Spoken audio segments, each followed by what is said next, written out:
Kesorkar Miglai Democratic Lines 2 kelepening kyrtong speaker do Thomas A Sangma u MLA ke NPP na not tura. U Thomas ula thep kerteng bani kuni ke election ha kan yau terik ulber ha office jong commissioner secretary ke ying darbar thawan ke jela ha ke jing senran jong ke MLA ke NPP.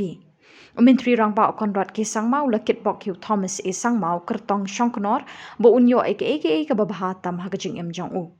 Haka Sorkar MDA1 uba met ba lingdok Presiden keseng UDP ulalong Shongknor kedom jong ke ying darbar badang tei hamau diang kalahap jran haka por jong u. Haka ni kekenti ke UDP kalajap khatwe ngut ki MLA bat kala slem banter wajing kershan ye ke NPP namar larai kloilan ningkong de ki arngut ki MLA na keseng HSPDP. Ke UDP kala yo arngut ki menteri Haka Sorkar MDA2.